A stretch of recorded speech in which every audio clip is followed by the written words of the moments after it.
ruining you, right? Or any of us, right? So we're going to have to be a little bit more specific, and we're going to have to mention some sources at some point. So my question is, you made a statement that the Egyptians, that what we call the Egyptians, those are the people of Africa in this particular Nile Valley area, which they call Tawi, right? The two lands.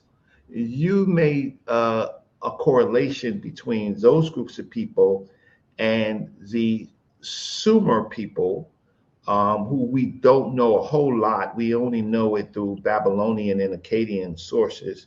So my question, because I don't want to disturb anything, I want Sanetta to ask us questions, right? Hopefully he has good questions. But you have to tell me, right, since you brought in ancient Egypt, right, you're going to have to tell me that the ancient Egyptians or those people identify themselves with gods or with sacred animals, right? And is that similar at all to the paradigm that out of Africa? Because in my research, they thought differently. They didn't talk about sky gods. They talked about natural elements in Africa, sacred animals or venerated animals in nature, things that they could see, hear, and feel, right? And it has no correlation, and there's no recorded evidence that they ever met the Sumerians or the people that followed until a much later period. So their thinking was already developed. So my question is, you're going to have to can you spend a few minutes and tell us what you believe the ancient people of Africa believed, and show me that it's the same that the people out of Africa that what they believed, and to make a correlation. So I'll stop and I'll listen. I won't interfere. I just want you to talk to me about Africa, which is the birthplace of humanity, right? So we have more than 100,000 years of what we call pre-civilization in Africa. And then we have these other groups of people out of Africa in their thoughts. So tell me what you know about what the people of Africa in the Nile Valley that we call ancient Egypt believed. And I'll mute my mic and I'll turn off my screen and listen. Well, first of all, the Egyptians' beliefs evolved over a long period of time, right? America's only 200 years old. When we look at the evolution of the ideologies in America, then we should understand the evolution of the ideologies that took place in Kim. The sacred animals is the totem system, right? Then you have the ones who was from the royal families, which was your hierarchy. But they have pre-dynastic civilizations that they don't talk about that go back even further, right? So I didn't make a correlation. Sanetta asked me a question about the relation between the Egyptians and the Sumerians. And I told him I believe that based on what Tahuti say in the Emerald Tablets, or what Thoth say in the Emerald Tablets, that they went over there and set up an observatory to keep an eye on the laboratory experiments and different things that was going on in Sumer that evolved into Babylon and Akkadian and all of that stuff. So they got different beliefs. Even in Africa, from tribe to tribe, you got different belief systems. You got different tribal structures and setups of how the rulership is passed and how the wealth is passed. But you have a common undertone in Africa called the Holy Drama. We knew it as the Assyrian resurrection story.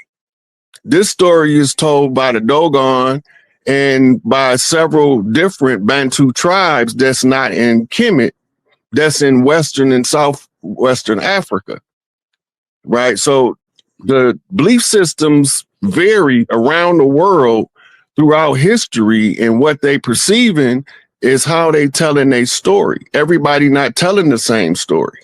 They telling the story that they see. 10 people can be at a murder scene and they all gonna tell the same story. The only thing they gonna agree on is the murder. All right. Let me move on to the next brother. First, let me ask you, can you explain more about the connection between the Anna, Isis, and the Immaculate Conception story?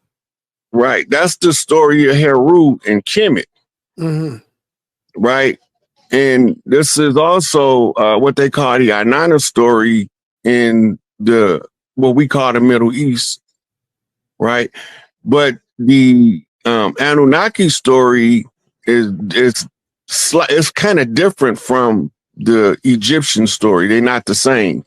But the Egyptian story is the go-to for the Immaculate Conception because it's one of the most comprehensive descriptions of how she was able to produce Heru from the seed of Osiris when he was no longer physically present. Right. And there's also other Immaculate Conception stories is written by, I think my man name was Kersey Graves, 16 Crucified Saviors. Right. So it's not an original story, but the most comprehensive that goes into it. And it's also part of the holy drama. Okay. Let me get Dizzelli, let's get it, man. Let's go. And I got in the building next. Hey, Saw, and greetings to Rod Hayes. Firstly, I want to say, Saw, I'm definitely going to need a show to give the House of Consciousness a treat on this topic. But I want to do it in how it relates to us in a conventional manner, things that are happening now. This is going to be quite a scary show. We can probably call it like a darn horror show. But yeah, I'm definitely going to want to link up with you so that I can get that out to the people so they can start worrying about whether Jesus wore briefs or boxers. But the question that I want to ask the brother Rod Hayes, and I said greetings to him, I want to ask him, with the information that you're bringing forth concerning the Anunnaki, have you ever considered how it affects the history of, let's say, humanity as far as religion goes? So if we're following you and you are bringing information that a group of beings, came to this planet in the in ancient times, have you ever put it together that these beings are probably responsible for many things that many people follow? We used to wonder why people had to make sacrifices to God or whomever, sacrifices of food. And you would be wondering, what does God want with food? What does God want a roasted calf for? That's just something to think about. But Mr. Rod Hayes, have you ever considered these things is my question. And can you elaborate on them just a little bit for us? Thank you. I absolutely considered these things because the only way you will know is you have to find what's called the fingerprints of the author. That means that most of the stuff we believe, we really believe in it because somebody told it to us. We ain't believing it because we know it. That's like 90% of what we believe. The stuff we know, only thing we know is what we've experienced in real time in our particular life, and everything else is secondhand information. That's why I don't do debates, because I'm going to be arguing, no matter whose source I use, I'm going to be arguing secondhand information, right? So I can give resources, I can give sources of information, but I rely more on my experience than I do on my my learning, because I know that most of the stuff that's been fed to us has been fed to us to control us. And go back to whether it's the Sumerian tablets or the writings in the hieroglyphics in Kemet, or the Just elaborate on that. You talk about when it was the great planet Tiamat before the Tiamat. arrival of the moon. That's what you're talking about. That's that's not the war. That's the incursion when they first came and they couldn't navigate through the what they call the atmosphere. They couldn't navigate through the solar system because they didn't know the plotting of the planets in their first arrival. That was the signal of their first arrival in the record, right? When it was Nibiru up under Marduk, though, right? Right. So what happened? He wasn't under Marduk at that time. It was under Anu rule. But Enki's son Marduk was told by Enki to go secure Nibiru when Enlil launched his Earth attack. Yeah. When Enlil launched his Earth attack, Anu is on Earth. That's why he waited for Anu to make the visit to stop the war between Enki and Enlil. And when he got down here, that's when Enlil launched the largest attack on all of Enki's installments or bases. When he did that, Enki told his son Marduk secure Nibiru.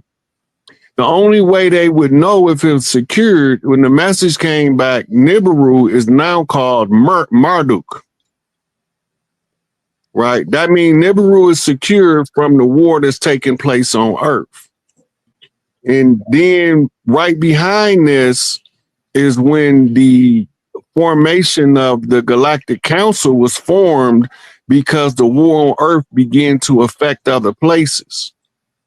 And they say, until y'all figure it out, y'all stay in this enclosure. We're going to put y'all in this Pleiadian light lock and with the Arcturian support, so nobody can leave until y'all resolve the matter, which was the Anunnaki war on Earth. It was the war in heaven biblically that landed on Earth, right? Because if you go to the Bible, it would tell you there was a war in heaven. And it say, and Satan and his angels fought against Michael and his angels, and Michael and his angels cast Satan to the earth. Right? So the war in heaven landed on earth. It didn't mean the war stopped. It just means that it came to earth. All right. No, that's enough, Mr. Williams. We got to move on. Nazarene, let's go. Talk to us. Thank you. Hey, man, salute, brother Rod. Love what you do, man. Appreciate it. Real quick, is it a portal in the Grand Canyon? And what is a good technique, to really know who you are? If you can answer that for me. It is a Stargate. All of the temples, it was 12 Stargates on Earth. Right? And you can walk through the Stargate in Arizona and come out in the Stargate in Giza. You can go through the Stargate in Arizona, come out in the Stargate in the Himalayas. Right? And et cetera, et cetera. And what was the other question you asked? And what's a good technique to know who you are? Self-talk and breathing like a singer. The reason why you want to breathe like a singer, because you only using the top 2 chambers of the lungs. You need to get oxygen in all 4 chambers for them to all be activated for you to breathe, or what they call proper spiritual information transfer on the breath. Then the self-talk, you learn the art and science of self-talk. Your higher self can find answers that you can't find. Because your higher self is not restricted by the 3D universe. It can go get information from anywhere. And by you learning how you communicate with your higher consciousness, it tells you how your higher self is trying to answer the question that you asking of yourself to find. All right. Thank you. Appreciate you, man. Appreciate it. All right. Damn, man. I should have been promoting my Patreon, y'all. I'm surprised my mods ain't been hitting my Patreon up. All right. Let me show y'all all the videos that y'all been looking for on my channel. They are now going on my Patreon page because YouTube, for some reason, is bothering me. So, you know, there's always ways to get around it. And they are not coming off of YouTube. They're going straight on there. I'm using the video, not coming from connecting YouTube to Patreon. You can now upload your video straight to Patreon. So in case y'all looking for all my classics, because I've been getting a lot of hits from people saying, where's all my classics at? Well, it's like my Netflix. It's like a Netflix channel. If you're not subscribed to my Patreon, $5 a month. That's all it is. $5 a month. And I have over 5,000 videos or more between Sarnetta Studios and the HOK. And so here's some of them right here. This is the first one y'all probably see until tomorrow when I start uploading more with Nepal taking on JJ 7000. This one right here, yes, it's Polite versus Captain Tazoriak. This is their first debate ever. I can't put it on YouTube because, you know, the clowns on YouTube will say, oh, you're promoting Polite. You know, the suckers, the sucker-ass niggas. They will say stuff like that instead of looking at this is all classic history right here. So even, I think even Captain Tazoriak got this up on his channel, but they ain't gonna say nothing to Captain. They want to try to bother me and intimidate me, but they can't. It ain't gonna work. We got Polite versus Captain Tazoriak. This right here was in Philadelphia. If y'all didn't see this, this is the one where Captain went in. And his wife tried to stand up, and Captain put her butt right in check. That was crazy. So you'll see that. We got the Bethy, Hebrews. We got all of these. This is where all my videos is at, y'all. All right? They go Inky and going in with them. And guess what? This is where y'all find the debates that y'all didn't see either. Here you go. Jabari taking on 3 Hebrew Israelites. In case y'all didn't see that, that's up there on my Patreon. All right? We got Young Pharaoh going in. P. Diddy, the Bad Boy record label, cursed. Is he being set up like Bill and R. Kelly? Okay?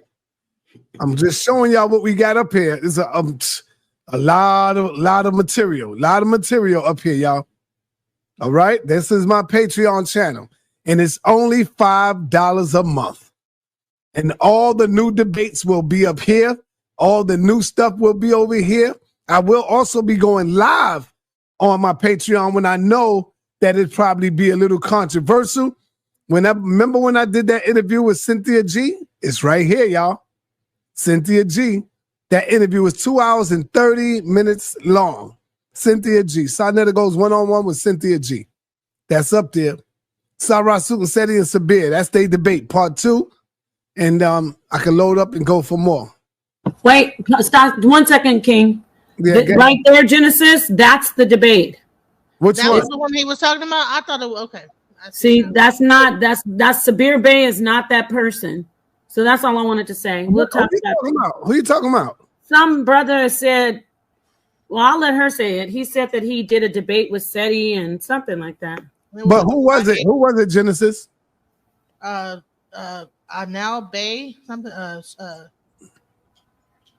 Hold on. Was it Sabir Bey? No, it was not Sabir Bey. It was hold on. His name is Brooklyn Intelligence. Sharif Anel Bey. Sharif Anel. Oh, Bey. You talking about Sharif? Brother, did you have a debate with him and Sarnetta? No, they never debated. Sharif debated Reggie. Brothers, he must have got it mixed up. But yeah. Sharif debated Brother Reggie. That was Reggie's first debate.